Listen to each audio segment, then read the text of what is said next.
High friends आमी Rakhina Khatun welcome back to my channel. तो তোমরা দেখতে পাচ্ছ এটি বিরিয়ানি। হ্যাঁ, এটা মাটন বিরিয়ানি। তো তোমরা যারা এই ভিডিওটি দেখছো তারা একটি লাইক করে দিও, আর যারা আমার এই ভিডিওটি নতুন দেখছো তারা একটি সাবস্ক্রাইব করে দিয়ে থেকে যেও আমার পাশে। তো চলো তোমাদের দেখাই বিরিয়ানির রেসিপিটি।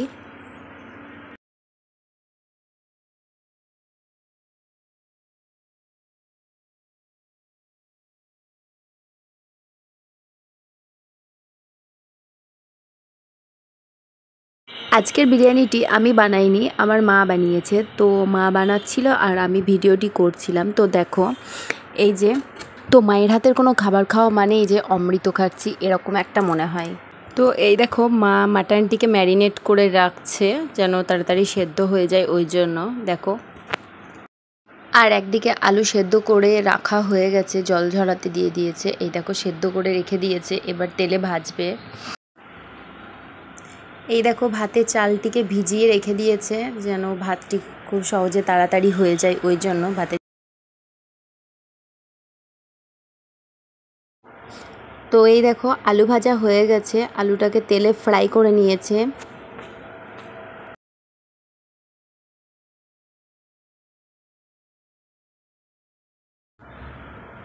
ভাত বসিয়ে দিয়েছে, ভাতের মধ্যে দুটো এলাচ, তেজপাতা আর কাজু কিশমিশ সব ফেলে দিয়েছে। ভাতও এই দেখো শেষের দিকে প্রায় হয়ে এসেছে।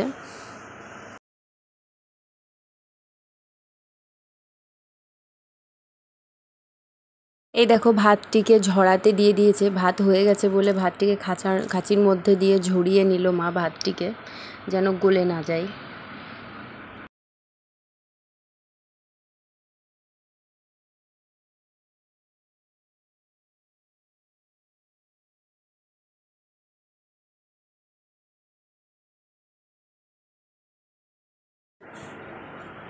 আর একদিকে ম্যারিনেট করা মাটনটিকে কষা হচ্ছে। দেখো এই যে মাটনটিকে ভালো করে কষে নিচ্ছে, বিরিয়ানিতে মাটনটিকে ভালো করে কষে বিরিয়ানি পাকাবে যেহেতু, সেই জন্য।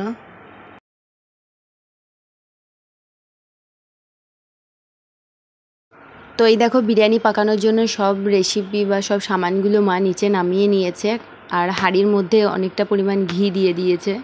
এবার ভাত দিয়ে দেবে, তারপরে মাংস, আলু, মশলা এগুলো সব দিয়ে দিতে হবে, চিনি, নুন।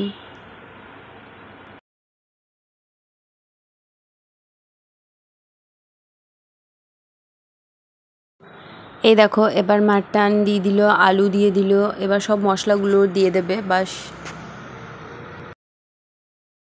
বিরিয়ানি মানে হচ্ছে এই বিরিয়ানিটিকে পাকানোটাই হচ্ছে মেন কাজ।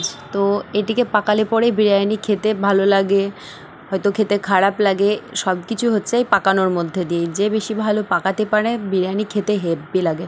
তো মা খুব সুন্দর বিরিয়ানি পাকাতে পারে, আর মায়ের হাতের বিরিয়ানি খেতে খুবই ভালো লাগে। বিরিয়ানি কি শাক রান্নাও খুব ভালো লাগে। তো এই যে অনেকটা পরিমাণ দই দিয়ে দিল দেখো বিরিয়ানির মধ্যে, যেন খেতে ভালো লাগে সেই জন্য। তো সব রকম মশলা দেওয়ার পরে বিরিয়ানি মশলা দিতে হয়, তারপরে একটা আতর বলছে যেটা সেন্ট বলে, সেটিও দিয়ে দিতে হয়, তাহলে বিরিয়ানির সেন্টটি খুব সুন্দর বেরিয়ে আসে।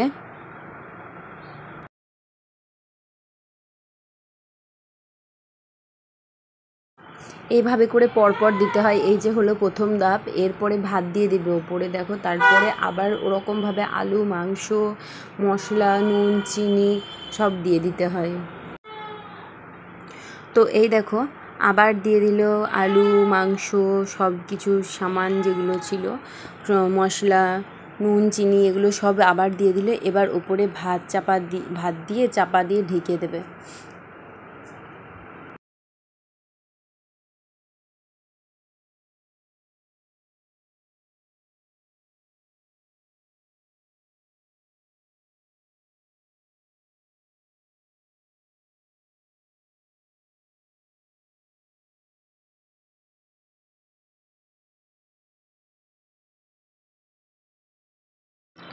এই দেখো এবার একটু সেন্ট দিয়ে দেবে, তারপরে ভাত দিয়ে ঢাকা দিয়ে দেবে, পুরো ভাত দিয়ে ঢাকা দিয়ে দিচ্ছে মা।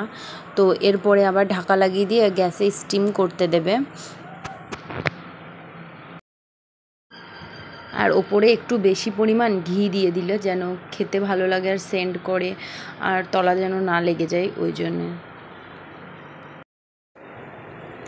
তো এই দেখো মা একদিকে ভাতটিকে গ্যাসে স্টিম করতে চাপিয়ে দিল আর আমি একদিকে শসা বানিয়ে নিলাম, পেঁয়াজ লঙ্কা সালাদের জন্য। বিরিয়ানির সাথে সালাদ দিয়ে খেতে খুবই ভালো লাগে, বিরিয়ানির সাথে সালাদ খেতে খুবই ভালো লাগে। তো লেবু দিয়ে আমিও এই দেখো একদিকে সালাদ করে নিলাম রেডি।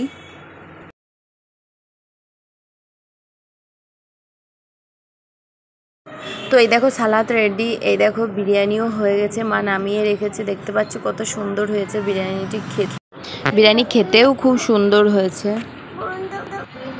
তো তোমাদের ভিডিওটি ভালো লাগলে একটি লাইক করে দিও, আর যারা নতুন দেখছো তারা সাবস্ক্রাইব করে দিয়ে থেকে যেও আমার পাশে নতুন। বাই বাই ফ্রেন্ড, সকলে ভালো থেকো, সুস্থ থেকো, আর মাটন বিরিয়ানি বানিয়ে বাড়িতে খেও।